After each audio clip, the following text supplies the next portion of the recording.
Hello everyone, welcome to the Ceci Truman Live Show. This show will be starting in just a few moments, so stay tuned. And if you're seeing this on social media, please like, share, and follow. For more information, go to trumanforcongress.com.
This show is brought to you by Ceci Truman. Here's Ceci. Welcome everyone to the Ceci Truman Live Show. Thank you so much for joining us. Today we will be discussing a very important topic, and that is Israel. There is so much going on the national platform regarding Iran, the Middle East, Iran's proxies, October the 7th, and also the rise in anti-Semitism that we are currently witnessing.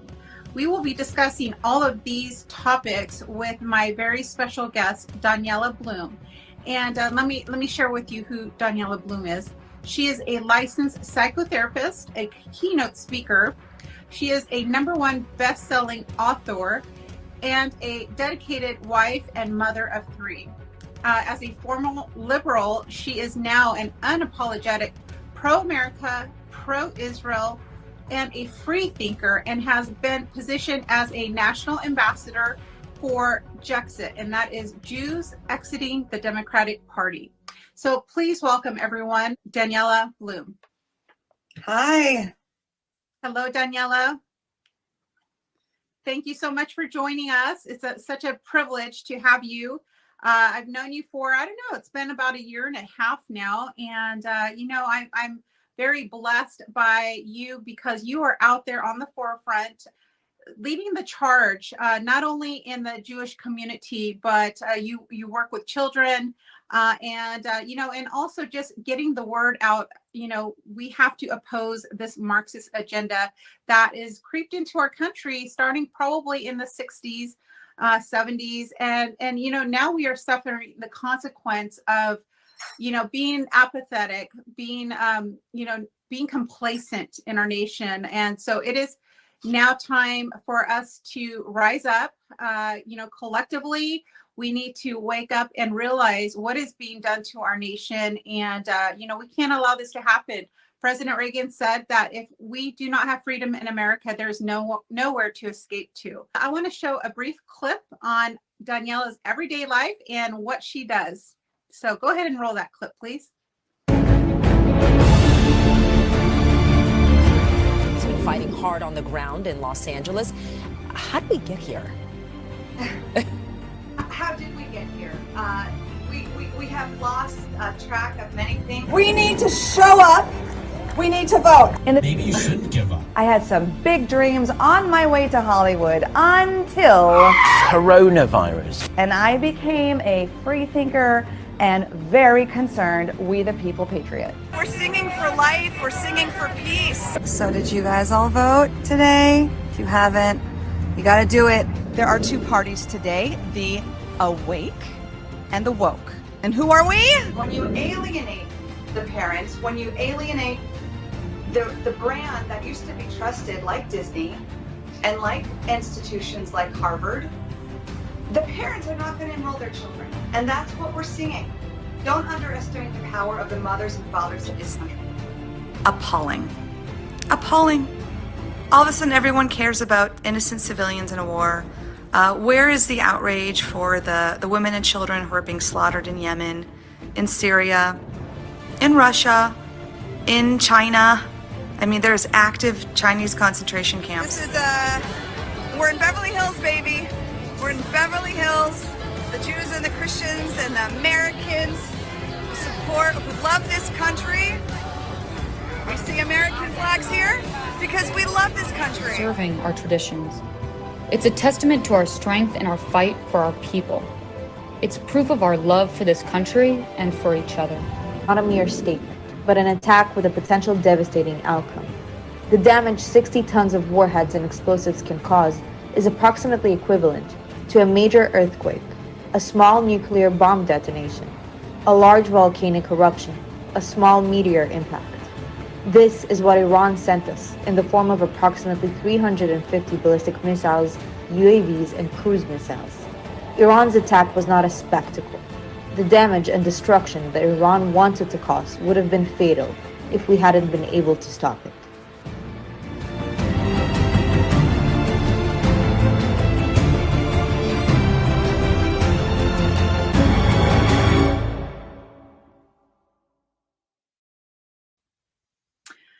Daniella, that is wonderful. I'm so excited to see not only what you are accomplishing now on so many different levels, but what you will continue to do to pave the way for freedom in our nation.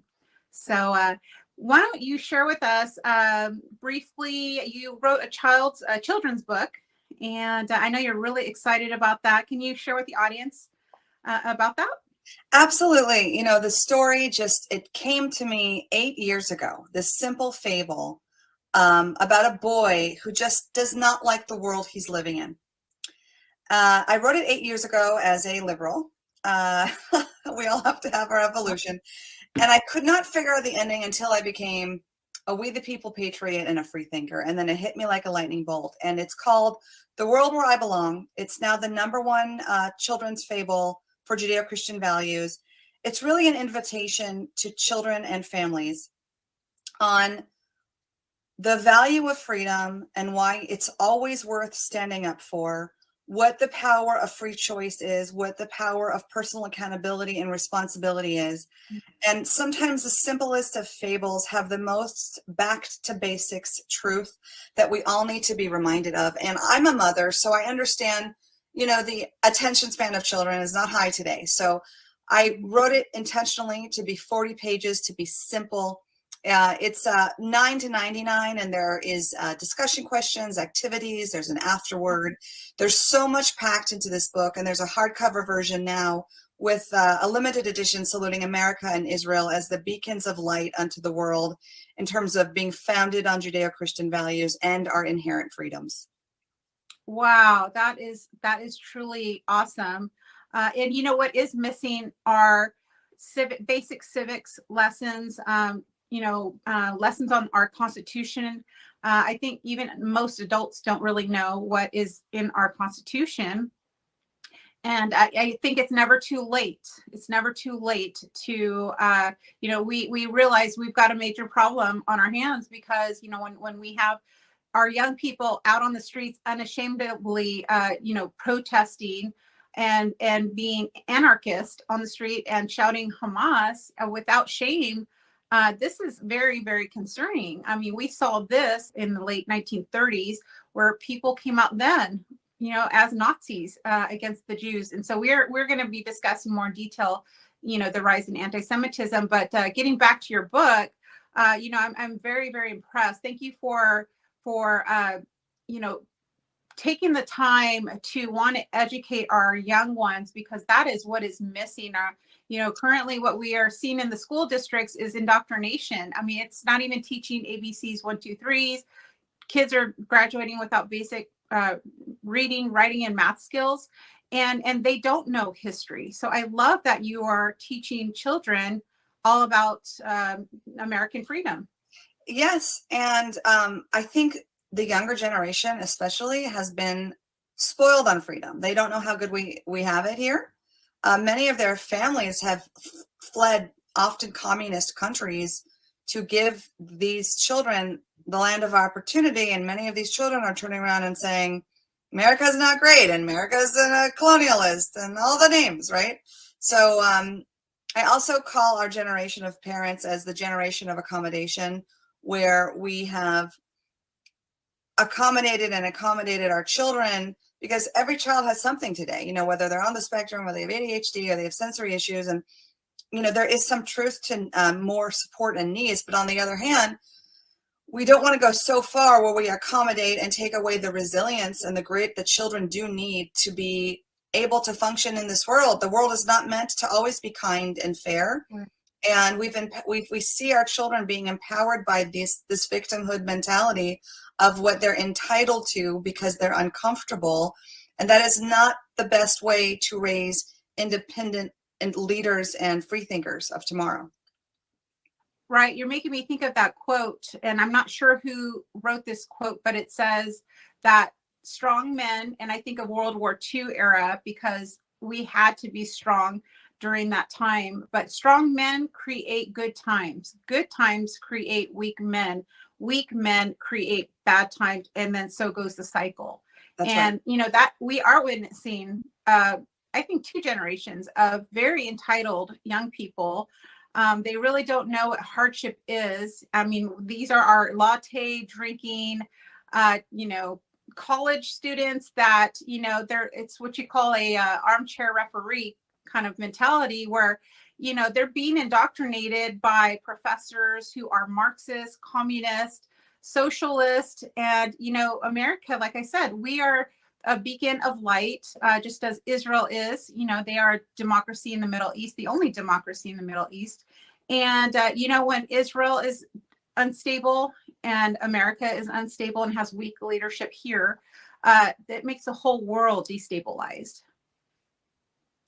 Yes. And we're in some crazy times. I, as a pro-Israel, pro-America Jewish creator who is on TikTok, so you don't have to be, I witnessed this firsthand. There's a lot of useful idiots today who have come under the spell of propaganda. And we see that perception has the power, not necessarily truth and reality, but it takes special awake individuals who are not distracted, who stand where the light shines, who continue to stay awake, stand for Judeo-Christian values, stand for family, for God, for faith, for freedom. And we need each other more than ever. As a Jewish American, I can't tell you how touched I am to be standing with so many passionate pro-America, pro-Israel Christian allies who are so clear on Israel, sometimes more so than liberal Jews. Although a lot of liberal Jews are waking up also. And I'm grateful, and I don't like to see the seeds of division planted by people that I thought were our allies, like Candace Owens and Tucker Carlson, who's these people I used to admire so much. But I don't like what's happening with the choices that they're making, the things they're saying and not saying. It's very divisive. And but again, spending our energy trying to convince the people who've made up their minds is not a good use of our time. It's standing for what we want more of. That's what we have in our control. And that's why I'm here. And that's being proactive, and, you know, not always being on the defense, but, you know, we have to speak truth. And where do we get truth from? Absolute truth. We can trust God's word. And you know, in the Jewish culture, you have the Torah and the Tanakh, and we, in the Christian circles, we call it, you know, the Bible. And I cherish it. That is our only anchor of truth. And I encourage my Jewish brothers and sisters, I encourage the Christian brothers and sisters to please read it for yourself. Don't wait to go to church, to synagogue. Read the Holy Scriptures, because that is truly our anchor. And when we depend on other people to translate or to read it to us, then we're not getting we're not allowing God, Yehovah to speak to our hearts. And I even like to say Abba Father. He's my Abba. And so I just implore the people, because when bankers are trained to be bank tellers, they train them with real money, so that when they see a counterfeit bill, they will identify it. The red flag will pop up. So I just encourage that. And I was very disappointed when Candace Owens and Tucker Carlson came out with anti-Semitic rhetoric, because they have so many followers, they have so much influence. But you know what? I think there are pros and cons to everything that has happened.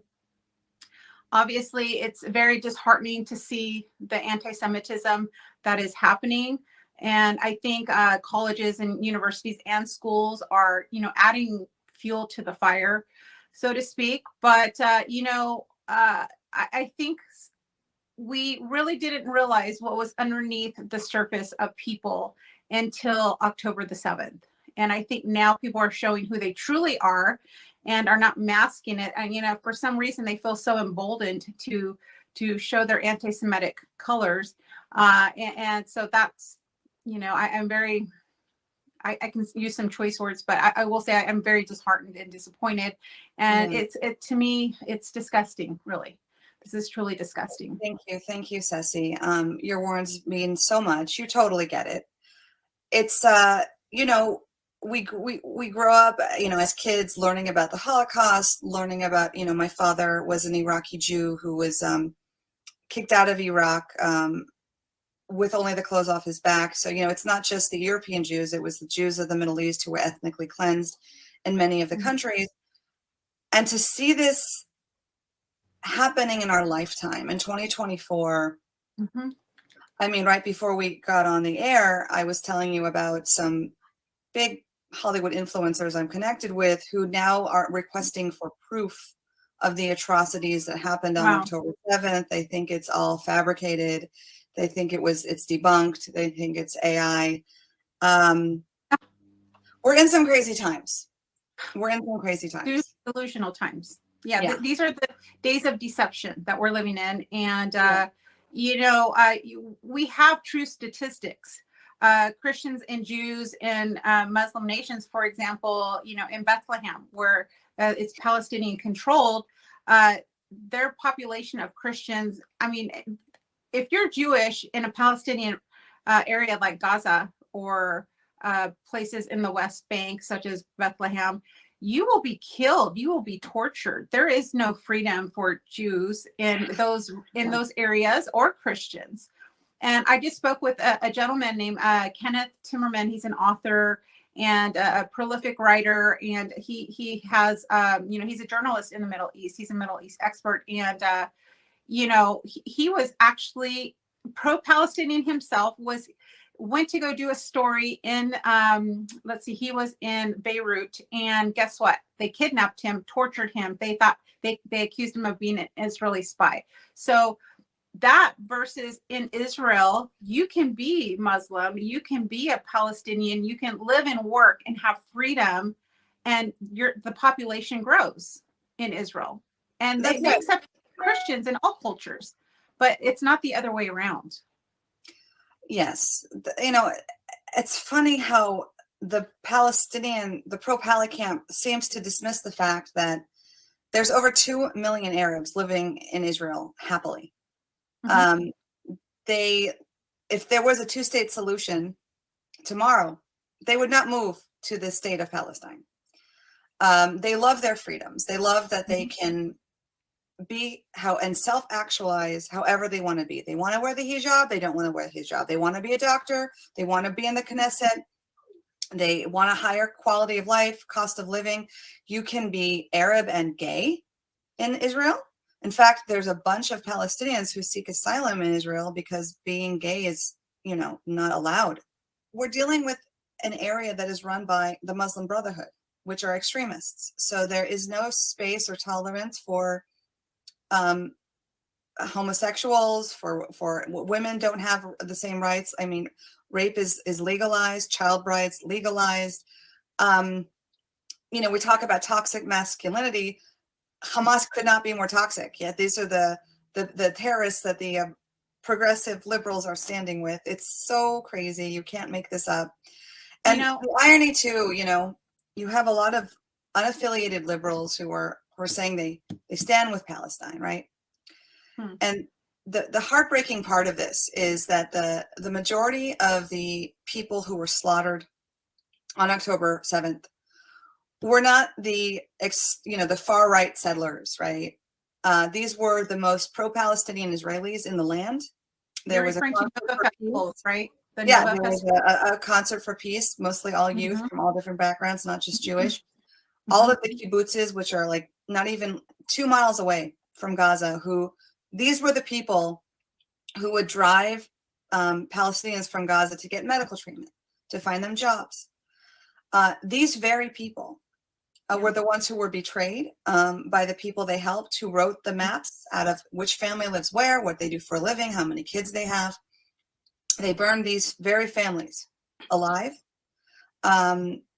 These were the most pro-Palestinian leftist Israelis who they slaughtered. So when I have, Jews who stand with Palestine say, it's fine to have, the desire for not wanting violence, but don't throw your own people under the bus at the same time, because the truth is, if you were to spend a week in Gaza right now, you're not going to fare well. No. It doesn't matter how Jewish or not Jewish you are, you're Jewish. Yep. And, don't take my word. Look what happened on October 7th. And this is why even the most pro-Palestinian Israelis, not religious, are now standing. They're all collectively wanting security. They understand that it doesn't matter how many rights they fight for the Palestinians. They're viewed as the evil Yahud. Yep. And you can't make peace with a regime who doesn't believe in your right to exist. Exactly. And that's the phrase from the river to the sea. Yeah. That is what that means. It's the extinction of the Jews. And that mentality and ideology has been around for centuries. But, here we are. This is 2024, and we need to deal with this running rampant in our culture. October the 6th, there was a ceasefire. October the 7th, war was declared on Israel. They are the victims here. And, 5:30 in the morning, the Palestinians, the Hamas, they went to their mosque to have normal prayer. And they also were performing drills at the time as well, drills to attack Israel, although Israel was not aware of this. By 6:30 in the morning, they were crossing the lines, crossing the boundary lines into Israel to go and attack the very places that you had just mentioned. And it was barbaric. So barbaric. Go ahead. It's not only that, it was done on one of the happiest Jewish holidays of the year, called Simchat Torah, the celebration of the Torah. It was done on Shabbat, which again, in Israel, the Sabbath is, there's not public transportation, essentially a lot of the country shuts down. And this was all intentional, to do it on the happiest holiday of the year, knowing the Jews would be distracted by that. I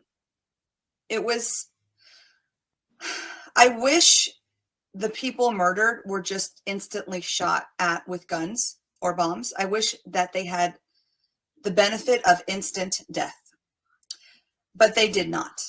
And we know this because it was recorded on Hamas GoPros. Right. This is such a special kind of evil when you are celebrating with glee the deaths of murdering innocent Jews who were living in a kibbutz, minding their business. There is a choice there. That's why it's so infuriating when I hear from the left, oh, it's just 75 years of resistance. What do you expect? I expect humanity. I expect that at the end of the day, there's nothing that justifies barbarianism. And even the Nazis, who had to systemically kill thousands of Jews, hundreds of Jews a day, Yeah. would go home and get drunk. Mm-hmm. And they separated that. They did not boast about it to their wives, to their families. There was some sort of place in their minds that they knew this was wrong. Right. When you hear the recording of these Hamas terrorists in Arabic saying, "Mother, father, I killed 10 Jews with my bare hands." Mm-hmm. And the mothers are, "Oh, inshallah, bless you, bless you." We are not the same. And, when we talk about justified violence, if anyone has an excuse to be violent and have a chip on their shoulder, hi, it's the Jewish people who really do know oppression and genocide. We have not raised our children to hate the Germans. We have not raised our children to hate all of the Arabs in the Middle Eastern countries who kicked all of our families out, oftentimes brutally, with just as much barbarianism. There was mass raping, there was slaughter, there was machetes, just like what we saw in Africa. That's not our way. The Jews are forward thinking. We do not get our power from empowered victimhood. We believe in hard work, family, God, integration, education, making the world a better place, tikkun olam. And perhaps this is why so many oppressed people hate us, because if we can do it, why can't they do it? Well, and our, this generation is being conditioned to be the victim, the victimhood mentality and the entitled mentality. It's poison, and it's kind of like, I explained it to people in this way, when we're driving our car, the future is kind of like the windshield and the past is like the rear view mirror. Yes, we glance at the past, but if we focus on our rear view mirror, we will crash. We have to focus on going forward, the future. And, what I wanted to say is that our this generation, not even just the young people, but adults too, they need to understand that these are not freedom fighters. These are terrorists. And terrorism needs to be dealt with. There is no rationalizing with them. They are absolute evil bullies. Exactly. There is evil. There is evil. There is choice. Whether we cannot underestimate that each individual at the end of the day has their own free will. And I understand the idea and concept of vulnerable people who are vulnerable to systemic brainwashing. I mean, we're dealing with this in a much lesser extent in America. With people who still have Trump deranged syndrome. It doesn't matter about the facts. But I do have sympathy. I do feel that the Palestinian children are victims of indoctrinated hate. I think their childhood is taken away from them. There is, my cousin is now serving in the IDF and had to go into Gaza, and he was struck by going from household to household. There's no children's toys. There's no books. Right. There's just, weapons and children's rooms and toy grenades and when you are encouraged at a young age to be a martyr, right, by your parents, by your teachers, by your religious leaders, it normalizes for you, and you think this is what is wanted of you. So in your mind, how can it be that bad? That's abusive, It is. But I do, my heart does go out to the Palestinians who are awake, who don't have the choice to speak out against Hamas because they will be lynched. And they're stuck. But even those Palestinians need to get out of Gaza, need to find a better way of life. But it's funny because the majority of Arab countries will not accept Palestinians, and you have to critically think and say, why is that? Right. Why is that? Egypt, you can see their border. They strengthened their border 10 times more. At least in Israel, you can cross for medical treatments, for work. Egyptians are like, nope, you are not crossing. Why? Right. Why? And why not in Jordan? Why not in Lebanon? Why? How come no one's asking those questions? The Egyptians will Yeah. not take them. There's not one Muslim country volunteering to take the That's right. Palestinians from Gaza. Not one. That's right. Do you They also know expect Israel that, to- you're not even allowed to adopt Palestinian children for a better way of life because they want the children to be raised by the village. Mm. So they want to seek vengeance on the martyrs of their family members. Mhm. So when you're dealing with this mentality and then you look at them as victims, as, oh, well, they're just, look how Israel's treating them. No, this is not Israel. Mhm. This is a systemic brainwashing of Hamas to have Israel as the scapegoat because peace is not good for business. That's right. So, I want to shift a little bit and talk about what is currently happening.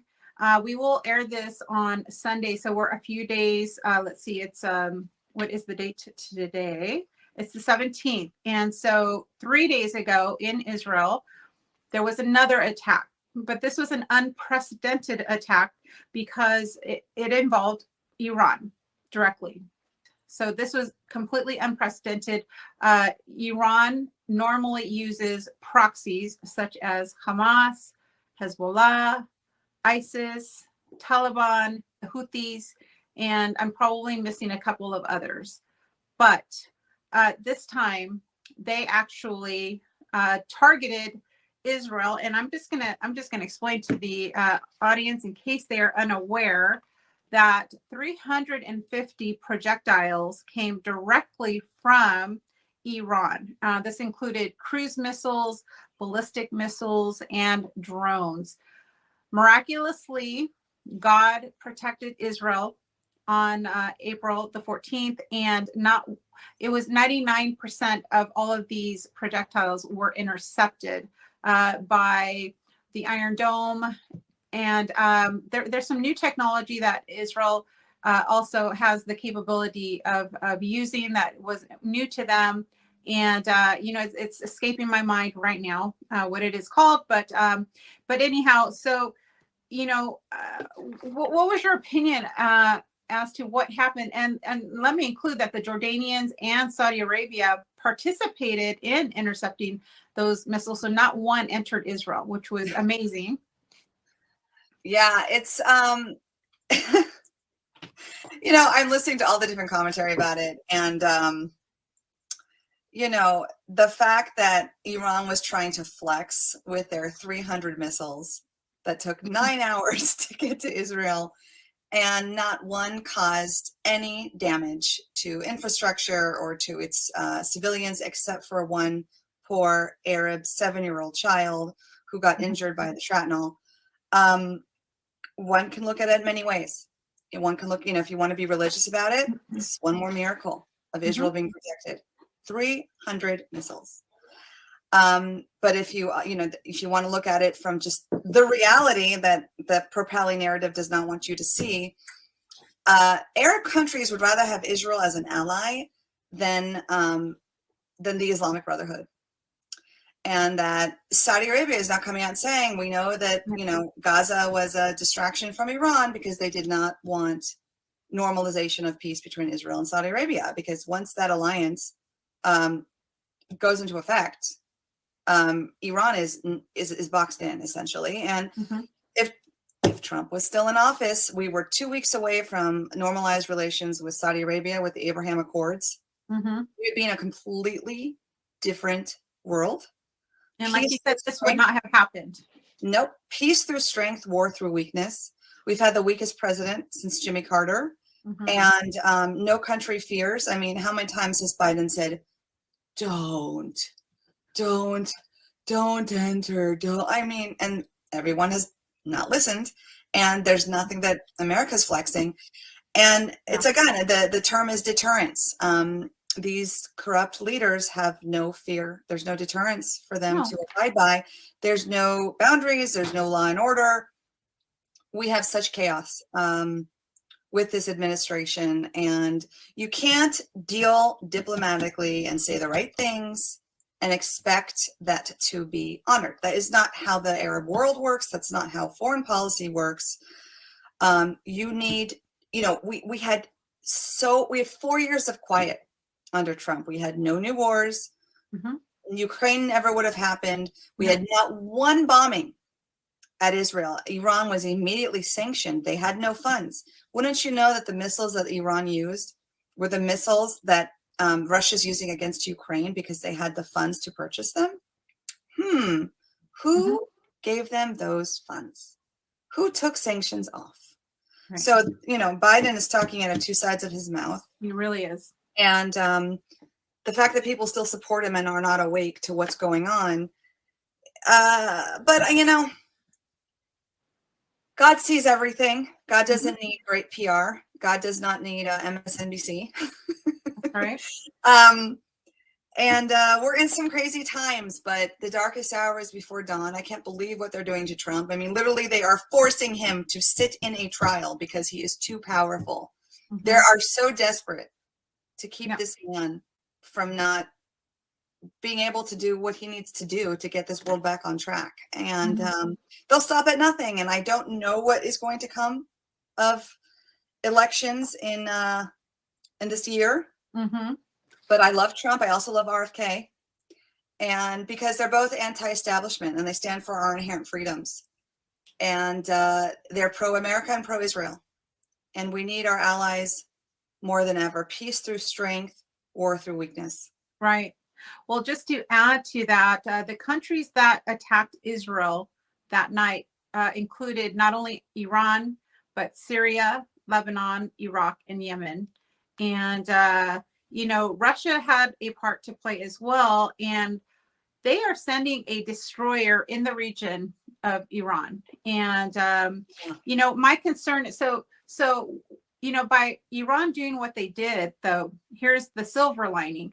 It gives Israel the legal means to go ahead and attack Iran in defense. And so I hope that they act with strength and with determination, because guess what? Yes, the weaponry that Iran used were dated and not effective, but who's to say that they are hiding more updated weapons and more effective weaponry?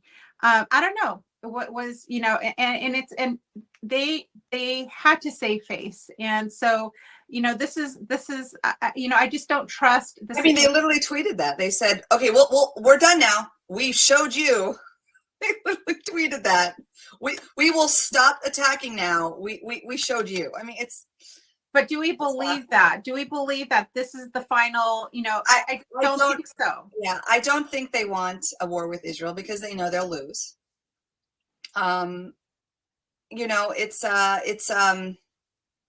It's getting a little bit messy in terms of, seeing where the chips are falling. I don't think Russia wants a war with Israel either. But again, the whole entire region has become destabilized, and mainly because of weak U.S. leadership. Absolutely. But I also want to mention, though, because this is really important. The people of Iran, stand so much more for America and for Israel. If you've seen the protests in Iran, where someone would bring an American flag and an Israeli flag, they don't step on it. The people of Iran are more pro-America than most Americans today. So unlike the people of Gaza, who support Hamas 85%, the people of Iran do not support their government. They want to go back to the days of Shah.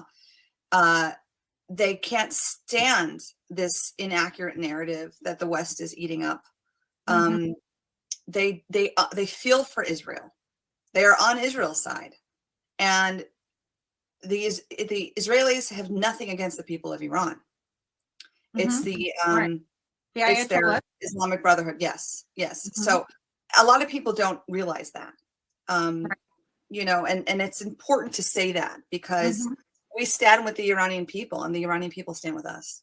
Exactly. Yes. They're held hostage in their own country, which it's so sad. And it's just, it's so heartbreaking for them because of what they have to endure. If they speak up, their life is on the line. I mean, they will be tortured and jailed and most likely killed. We saw it, but we saw what happened with Mahsa Amini with the hijab and how the police were the ones who beat her to death.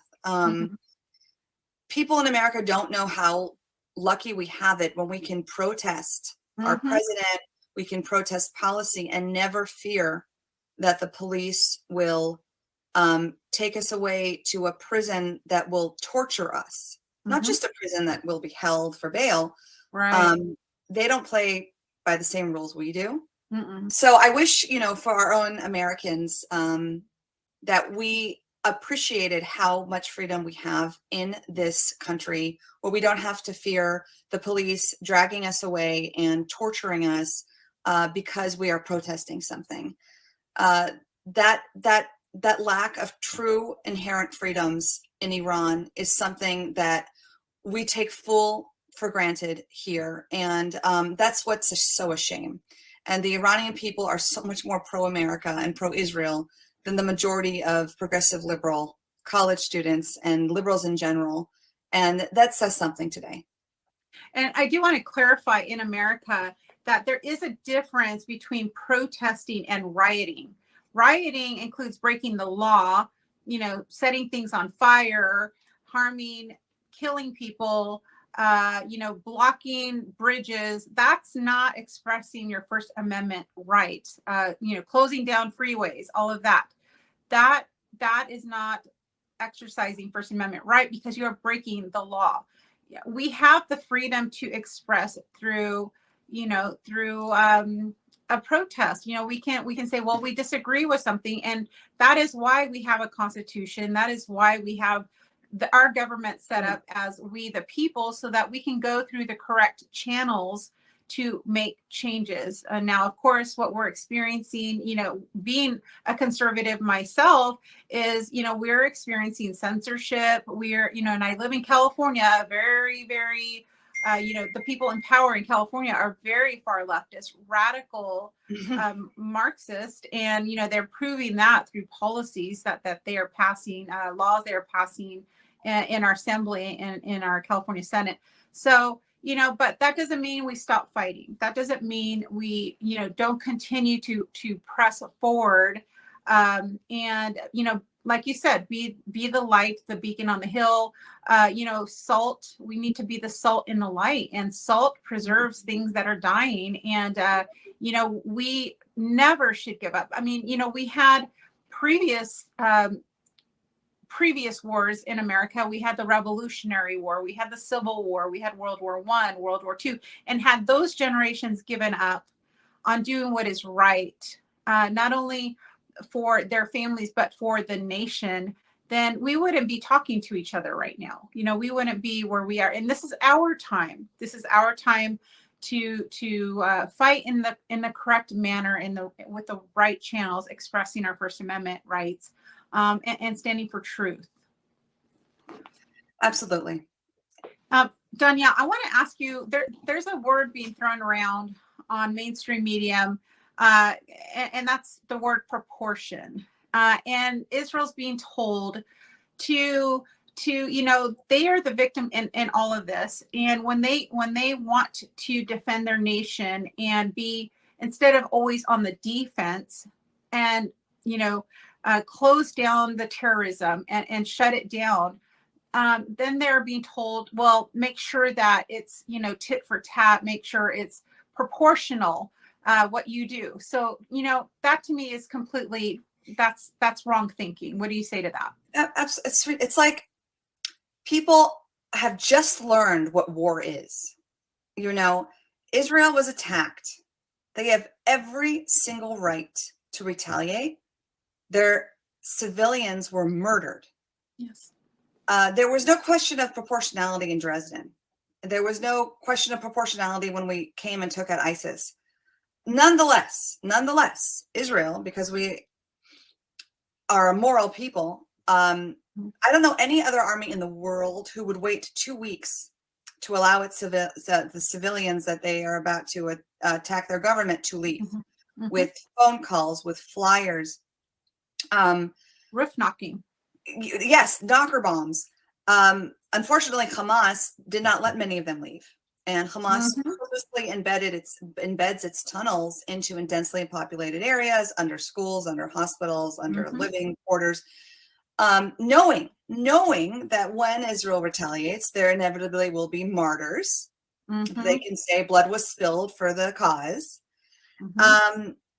So this idea of proportionality, when it's set up this way, when Hamas has said, we don't care about the numbers of Palestinians, may their blood serve the cause, they don't value human life. And it's so nauseating to even have to make this case when they say there's a genocide in Gaza. There's 2 million people in Gaza. Okay. When they say they're doing this to take over Gaza, no one wants Gaza. Israel withdrew from Gaza in 2005. Mhm. And if Israel wanted to genocide the Palestinians, they would have a long time ago. It would have taken a half an hour. Israel has the most powerful army in the world, including nuclear Right. bombs. So that's all stupid. Mhm. The amount of numbers that this is based off is from the Gaza Health Ministry, which is Hamas. They have Mhm. no sophisticated technology to track anybody. Mhm. Israel does. Israel has IDs to every Israeli citizen and can track everyone at any given moment. Any missing person or dead person will be accounted for. Mhm. They don't have that in Gaza. So they can make this argument, oh, well, we're just assuming because there's so much rumble, we're just going to throw a number. Hmm. But again, let's say this number that they used, 33,000. Hamas just this week said they overcounted. This is a Hamas source. That's been proven wrong. Yes, and they don't take into account that 13,000 from this number are actual Hamas militants. And then from that number, children and civilians are trained to be terrorists. And, children as young as 9. But actively 12, 13, 14, 15, 16, 17, these are not, innocent children. Mhm. So, but it's not like innocent children and women. There are people dying there who are innocent, who are victims of collateral damage. Mhm. Why isn't the anger directed at Hamas? That's right. Release the hostages. Tell Hamas, we want a ceasefire. Mhm. Stop shooting rockets. Release the hostages so our people stop dying. Where's those protests? And you won't see them because, first of all, there's fear. But it's so much easier and so much more acceptable to get on the Jew hate bandwagon of proportionality, genocide, European colonizers, which is another stupid thing because the majority of Israel are Black and brown people from the Middle East and Africa. This idea of these white European colonizers is ridiculous. And also, when you want to talk about colonizing, the Arabs colonized the entire region. I mean, the Arabs ethnically cleansed. Where's the Jewish community of Iraq, of Syria, of Jordan, of Lebanon, of Egypt? Where are they? Where did they go? There used to be hundreds of thousands of them. Where are they? And, the double standards is everywhere. Mhm. They take terms that were used, genocide, that were created for Jews, anti-Semitism, and they're appropriating these terms, right? It's ridiculous. What about the word apartheid? They're Apartheid. also So ridiculous. of apartheid. So can you address that? Absolutely. It's so funny. I saw this Israeli comedian. He's like, this is our world right now where South Africa is claiming the creators of apartheid is now accusing Israel of the apartheid. And who's coming to Israel's defense? Germany. This is our world. This Right. is our world. So there is absolutely no apartheid in Israel. See for yourself. If you travel there, as soon as you arrive, you'll see women in burqas. You'll see everywhere you turn signs in Arabic.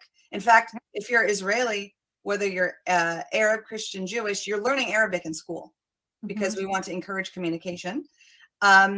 There are Arabs sitting in the government. There are Arab doctors, Arab lawyers.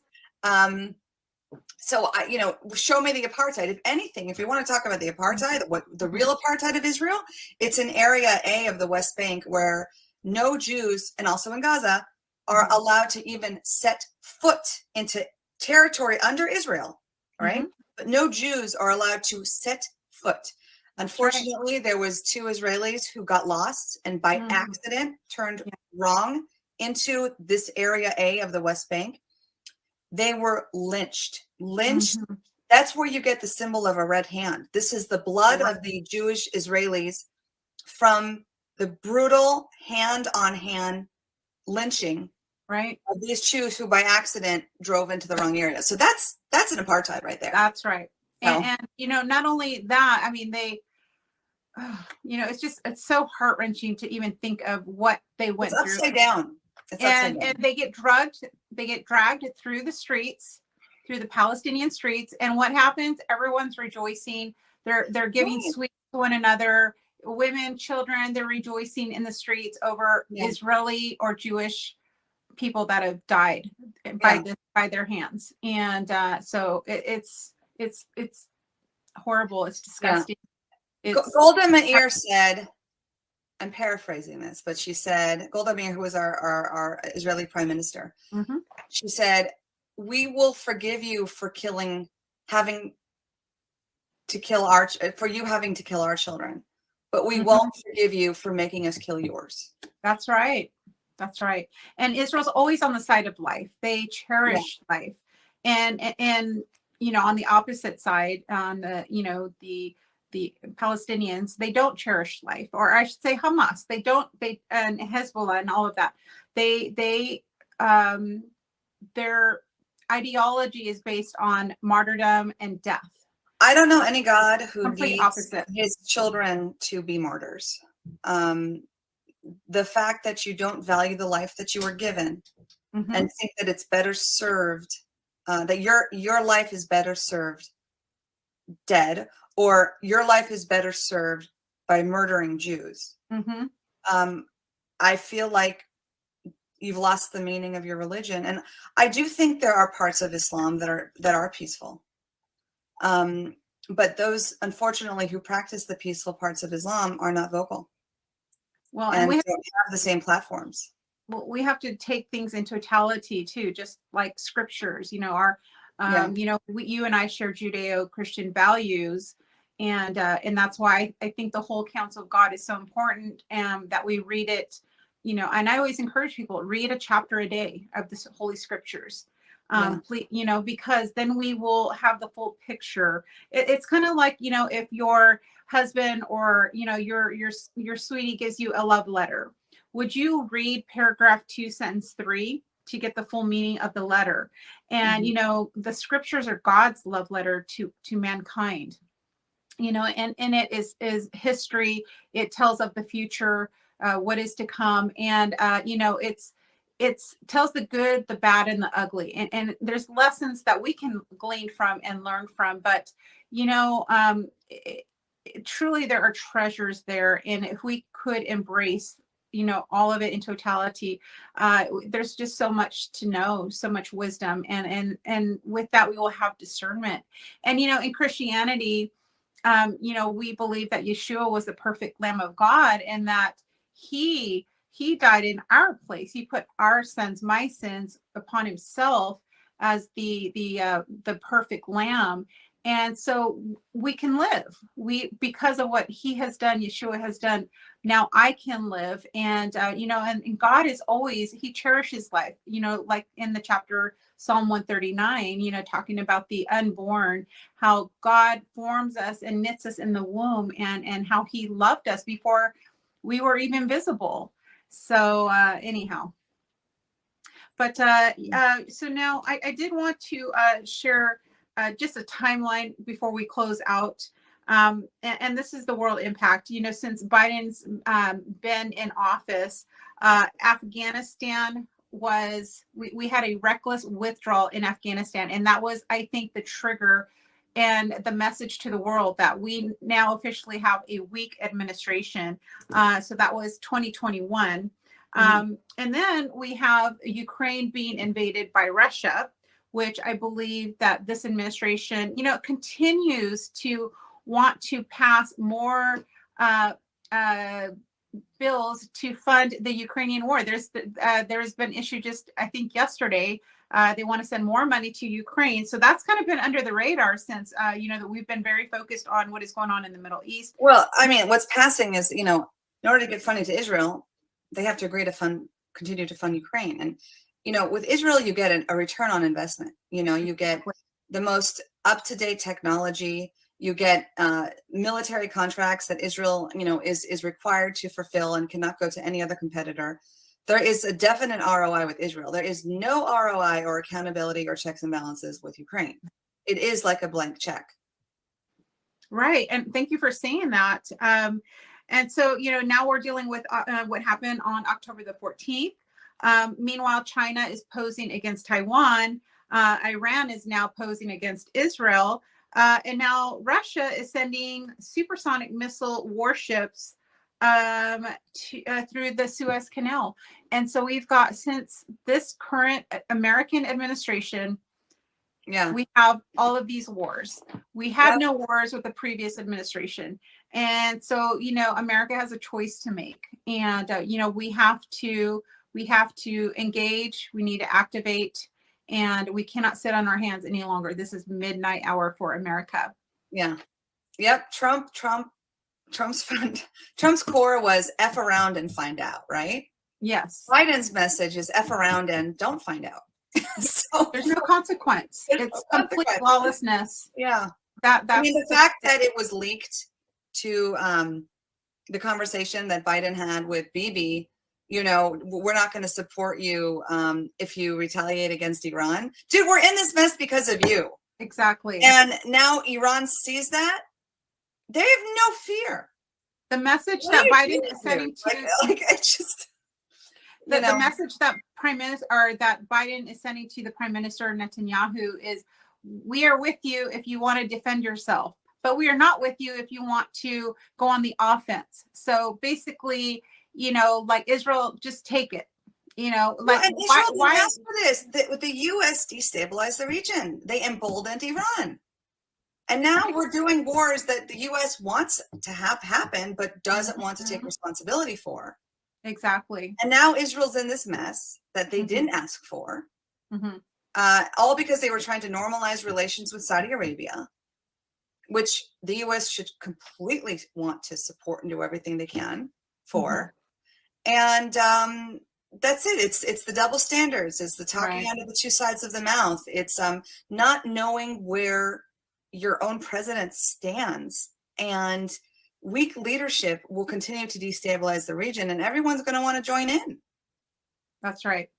So thank you so much for joining us. I know that we've I think we went a little over time today, Daniella, but I so appreciate you coming. You are an ambassador for JEXIT, Jews Exiting the Democratic Party.